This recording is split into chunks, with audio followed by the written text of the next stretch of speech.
Hey, Mike Brookfield here. Here's a lo-fi video for you. I just fired up my phone and thought I'd just record a bit of an off-the-cuff video about this Marshall head and plugging straight into it and doing something that I've never done before, despite, being a guitar player for the last, I've never really done anything else apart from play guitar for a living since I was a teenager. But I've never actually done this trick before with a Marshall head. So I've had Marshall heads before, super basses and PAs and things like that. And I kind of moved them, traded them and all that kind of stuff over the years. And I just picked up this 1959 SLP. It's not a hand-wired one, it's the kind of series before that. But what it does have is an effects loop. And I wasn't looking for one with an effects loop. I was actually looking for one of the hand-wired ones, and I just couldn't get my hands on one for, reasonable money. So I ended up getting one of these because I couldn't, it sounded great when I was trying it. So I thought, why does it need to be hand-wired? It's got an effects loop, and then there was part of my head was going, I don't really need an effects loop. And there's some kind of weird thing that I got in my head where effects loops are bad. Because I don't use effects loops. I'm a pretty straight ahead player.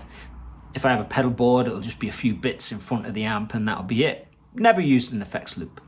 So I got it home and I've got my plexi pedal in front of it and I'm rocking out and it sounds awesome. And then I thought, what if you put a volume pedal in to the effects loop? Now, apparently this is the thing. Loads of people do it.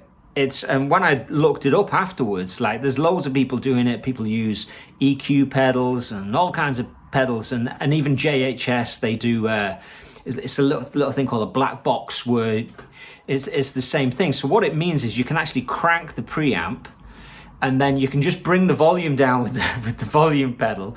So that when it goes into the power section, comes out of your speaker, it's still your cranked Marshall, but quieter.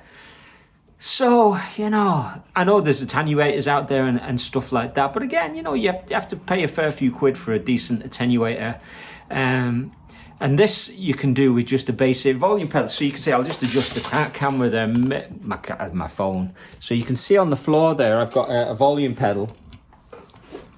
And it's actually one of the new Ernie Ball ones where they, when you kick it right back, it turns into a tuner. So it's quite cool. And you can see it's on 1. There's a reason why it's on 1, because the super lead is cranked. So even at 1, it's take your head off. So it'd be interesting to see how this would work on a gig, because if I'll show you now. So I'm on the middle pickup. Now, okay, so hopefully that doesn't blow your head off, because I'm not doing seriously cool audio on this. This is just the camera phone, but what I'm going to do is back it off a little bit and you can hear the clean, even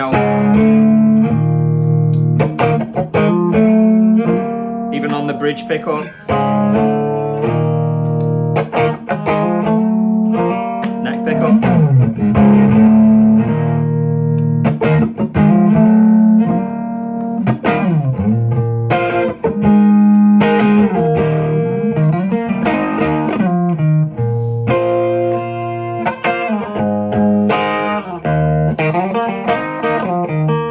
So on my guitar, that's on about 7.5.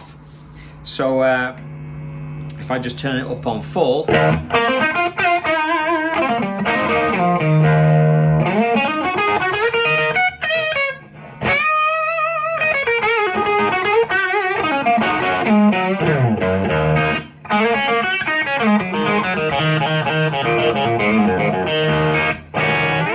so that's the Strat. This is a 1960s reissue, Strat original reissue, and it's just going straight into the amp, and then the amp is cranked. It's not actually fully cranked. They're on I've jumped the channels and they're both on about 3 o'clock. So they're kind of 3/4 of the way up, if you like. And then I backed off the volume pedal, so it means I've got a cranked Marshall. And I haven't really spent that much money on bits and bobs like Oxes or torpedo captors and stuff like that, which I actually like. I actually have a torpedo studio up there, which isn't an attenuator, but is really good for recording audio and stuff like that when you're making videos. But, you know, it's an interesting thing to kind of throw into the mix because, and again, this isn't new. People do it all the time, but I don't really see many people talking about it because I think if they were, you know, maybe I don't watch enough gear videos or something. Maybe I'm just on my own here. Maybe maybe it's just something everybody does and people are going, duh. But anyway, there it is. It's a Marshall cranked, going through a volume pedal back into the effects loop. So I'm not doing it between the amp and the speaker. That would be bad. Don't do that. Don't do that. You can only do it if you've got an effects loop.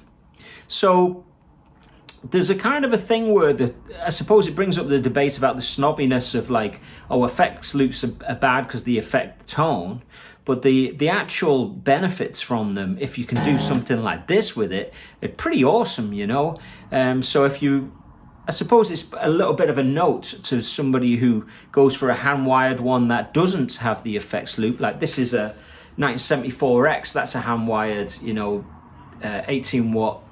And you can't crank that in here either, because it doesn't have an effects loop. It means you can't do the same trick, but this one you can do, you know. So it means that you can kind of plug straight into the front of a Marshall, which always feels good because that's what our heroes did. Like, you know, well, don't know about you, but like, you know, your Hendrixes and your Claptons, they cranked it up, and then you can get some cool rocking sounds, and you've only got one thing on the floor. You've just got that volume pedal which you can kind of manipulate. I suppose what you could do is roll down the volume on the guitar and turn the volume up a little bit, and that'll give you super clean sound. And then because there's less going into the front of the amplifier to overdrive, and then if you wanted your full overdrive, you can just back it off again and just you go full on the guitar. So that kind of moving those two backwards and forwards is along with the pickup selector and the manipulation of the, you know, what you've got on the front of the amp is a lot of tones, you know. Anyway, I just thought it was just kind of an interesting thing to throw out there. So I'm just gonna, maybe I'll just play for 60 seconds there and just flip between the pickups. I'm not gonna touch the volume pedal. The volume pedal's on 1. So obviously sounds great with the Les Paul, even better with the Les Paul because you don't get the single coil hum kind of thing. But you know, because the higher output, it really drives the amp, and you get that real, you know, Beano tone, you know. So so that's on the bridge pickup, so it's really bright. That's going to cut through any mix really easy.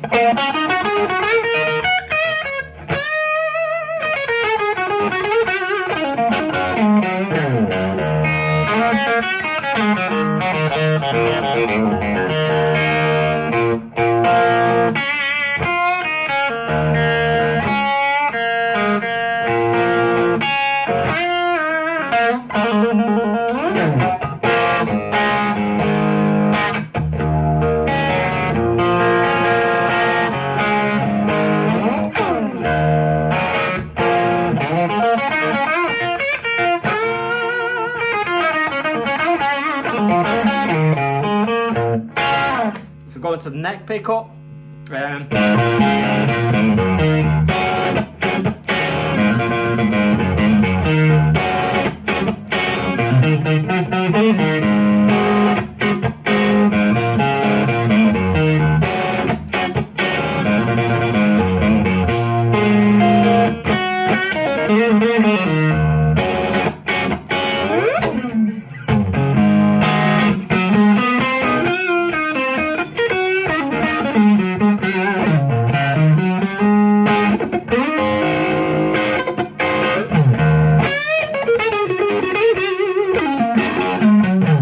anyway, so go on the middle pickup maybe.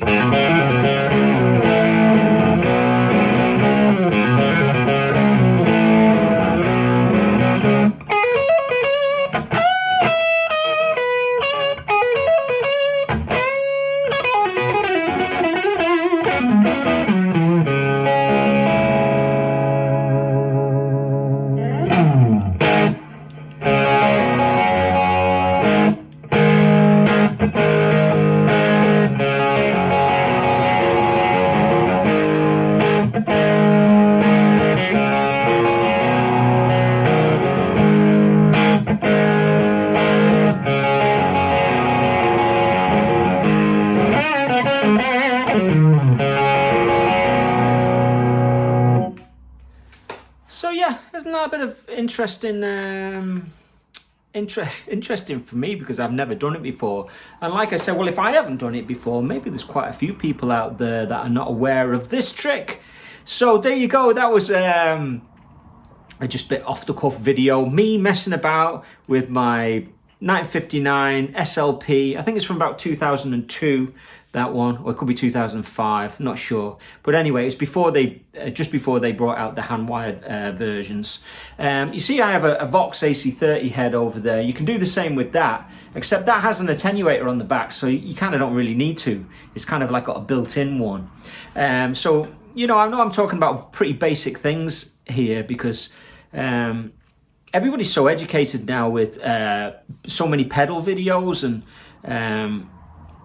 you know, the education on these kind of gear related things are so high. But as a player, someone like me, I've concentrated on the playing end of things and not necessarily messing around with as much gear as other people.